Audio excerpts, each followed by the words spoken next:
Let's talk about binge eating disorder, or BED.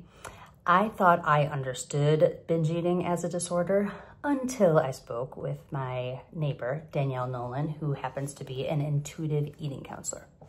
She gave me book after book after book after book about it, even though it's fairly newly recognized as a standalone disorder.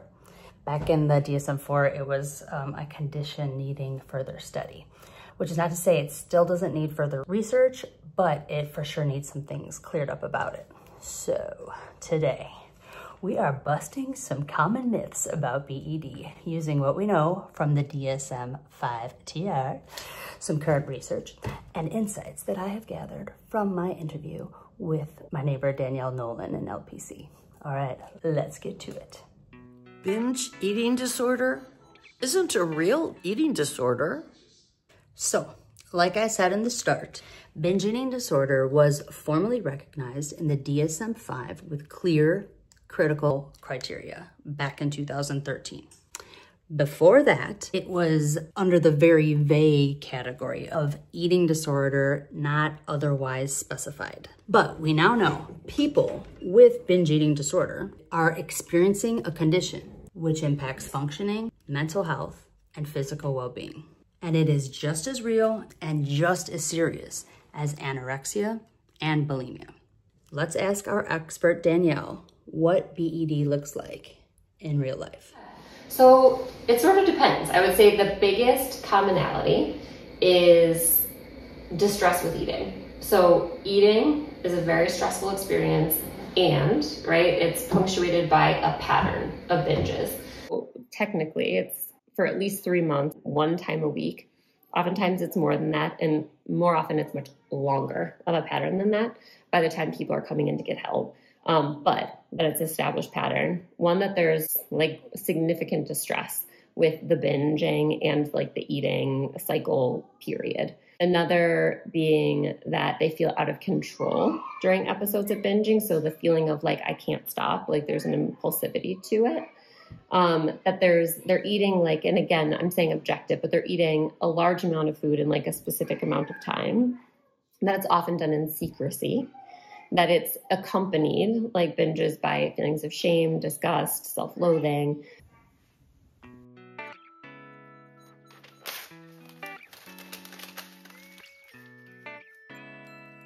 Binge eating disorder is rare. Well, this one is way off. Believe it or not, binge eating disorder is the most prevalent eating disorder in the US, more than anorexia and bulimia combined. About 3 to 5% of adults fit the criteria, which in our country is 3 million people. Not to mention a lot of cases go unnoticed because people are ashamed or because providers miss the signs. So that is one of the biggest reasons why counselors really need to be trained to identify this disorder, because it is out there. Well, I'll say under the umbrella of trauma, right? Like in different ways that people adapt and cope. Food scarcity being one. So if there wasn't enough food or they were food insecure, just that cycle, right? That can lead to food hoarding or legitimately not having enough. And then there are periods of restriction that really there just isn't enough. So that can contribute. Also, how food and bodies are talked about, right? Like growing up and the presence of any extreme dieting or like disordered eating behaviors of like adults in the home.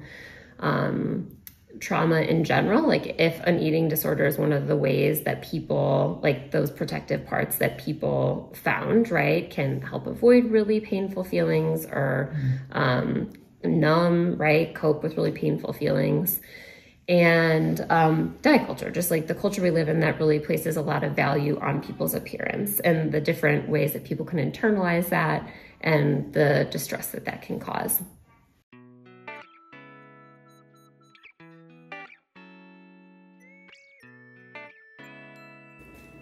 Only people who have larger bodies have binge eating disorders. No ma'am. Binge eating disorder comes in all sizes. This was one of Danielle's biggest frustrations, I think. Because of stereotypes, people with mid-size or smaller bodies are often overlooked or misdiagnosed. And people in larger bodies often don't seek help because they're told their symptoms are just about their weight. but binge eating disorder affects people across the entire size spectrum. Should we hear what Danielle has to say about this? Are there populations who are frequently overlooked or maybe misdiagnosed when it comes to BD? Yeah, so it also impacts men. Of course, it also impacts men, but maybe more than other eating disorders. So also because it could be so casually talked about, like, oh my gosh, I ate so much, I felt sick, or, you know, like hearing beyond that and not minimizing, right, when it comes up in that. And also just eating disorder treatment in general and accessibility. Communities of color not getting the same sort of access and not having the same like representation in eating disorder centers. And so I would say that too, like anyone who isn't what we think of traditionally in like 90s Lifetime movies of like a thin, white, straight female, like is going to be less likely to get the support they need.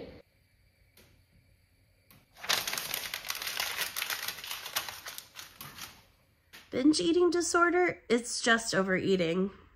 Nope, overeating is normal and it happens to everyone. Binge eating disorder involves recurrent episodes of consuming unusually large amounts of food in a short amount of time with the sense of being out of control. It includes shame, distress, eating rapidly, eating in secret, and often eating past physical comfort. It's not about appetite. It's about a dysregulated coping response.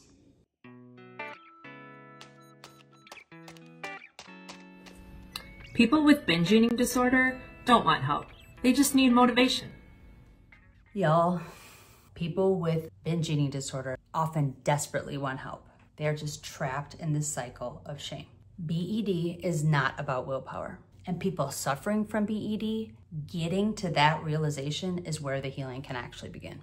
BED is linked to trauma, coping, diet culture, and neurobiology, not discipline. It is a coping strategy, not a moral failing. Let's hear what Danielle has to say about this. That especially if someone's in a larger body, this is my fault. Regardless of body size, this is a matter of willpower. If I just try harder on the diet that I was at, I wouldn't do this. Little do they know it's actually driving, like some of the binges. And also the restrict and binge cycle. Like I think people think about it as just like a constant stream of binges, but it is oftentimes, not for all, if it's more that emotional and impulsive, but it is often punctuated by some cycle of restriction that then leads them to the binge, which then leads them to restrict, which leads them to binge, right?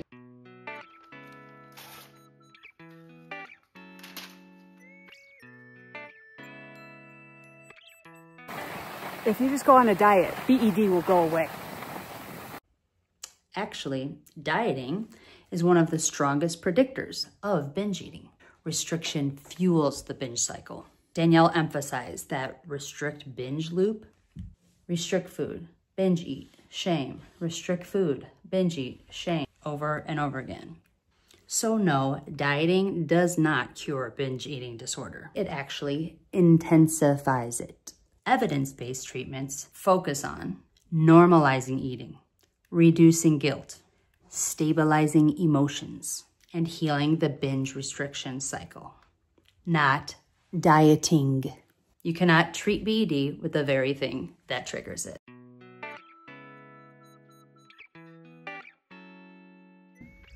People with BED enjoy binge eating.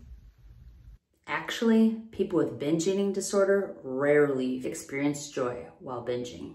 Most describe it as compulsive, disconnecting, and numbing.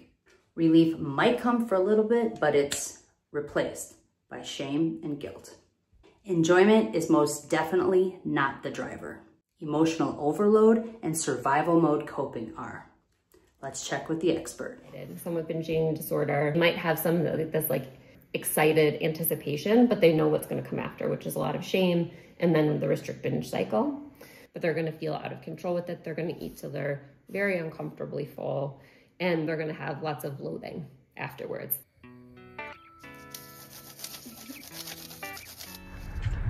BED doesn't affect daily life that much. It absolutely can affect nearly every part of someone's day. Binge eating disorder impacts mood, concentration, relationships, self-esteem, physical health, and routine functioning. Many people plan their day around opportunities to binge or hide the behavior. The emotional toll, shame, anxiety, secrecy can be severe. For many, it affects work, school, social life, and overall well-being.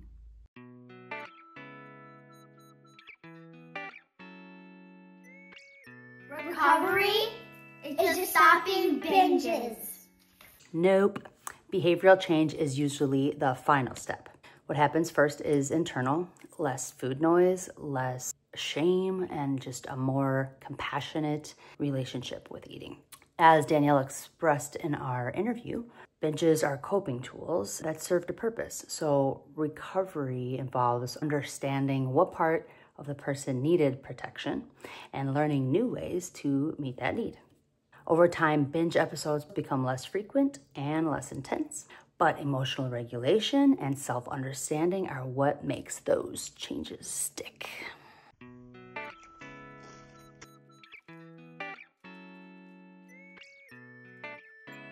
Binge eating disorder doesn't have any serious health risks. Now, while it shows up different for everyone, there absolutely are risks, just maybe not the ones that people think they might be. Yes, there can be physical concerns over time, but our expert Danielle said one of the biggest dangers is avoidance of medical care altogether. There is so much shame and oftentimes already traumatic experiences going to the doctor, and any issue that they bring up is blamed on their weight. So they don't go to the doctor. I've had clients who haven't gone to the doctor in 10 plus years. Yeah. And that means real medical issues can go untreated. Some of these health risks turn into sleep problems, GI issues, cardiovascular strain, and chronic inflammation. But if a doc's answer is just lose some weight, how is it going to help someone with binge eating disorder when that just triggers the binge cycle?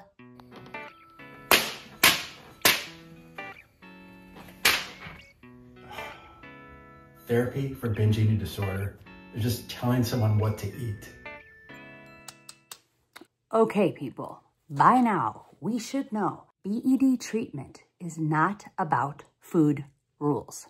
Diet culture advice is not therapy, and it can actually worsen the disorder. While nutritionists and even psychiatrists can be great team members for recovery, BED therapy is more about emotional regulation, reducing shame, and building up coping skills. If you ask our specialist, Danielle, her therapy often includes CBT, ACT. Especially for folks that I see that are in larger bodies, like how do you line up if my value is, right, like that I can see in others, I don't judge others based on the value of, like their value based on how they look. Yeah. But my thoughts and behaviors are all aligned with my value is based on how I like appear to others, right? It can be a way to just like create a little discrepancy. And IFS, because binging often comes from a protective part trying to help somebody cope with painful emotion or trauma.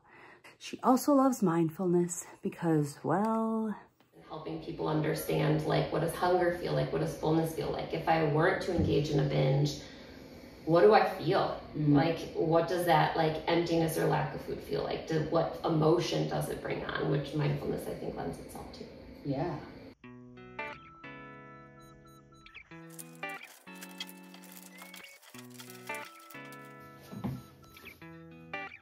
Recovering from BED means you never binge eat ever again. Y'all, recovery isn't perfection, it's progress. A lot of people experience slips in early recovery. That doesn't mean failure.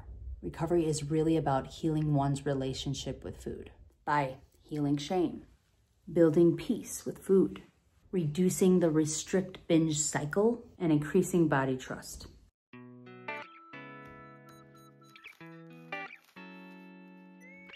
Binge eating disorder is common, real, and widely misunderstood, as we can tell with all the myths I had to debunk. As future counselors, it is our job to replace shame with understanding. BED is not about willpower. It is not about weight. It is a complex interaction of trauma, coping, restriction, diet culture, and emotional distress. And recovery is possible with the right support. If you or someone you know is struggling with binge eating disorder, some good resources I have for you are NEIU, the National Eating Disorder Association, also the Academy for Eating Disorders. Skyway Behavioral Health is a program. ERC, Eating Recovery Center, has a program. And hopefully, eventually, a local therapist that is trained specifically in CBT, ACT, IFS, or just eating disorder informed care, like our friend Danielle Nolan. And of course, for you soon-to-be counselors, I also have some books to read more about BED and some great podcasts that Danielle shared with me. Thank you for being a part of this conversation about binge eating disorder. I think the more we talk about BED in facts, not myths, with compassion, the easier it becomes for people to seek help. So thank you.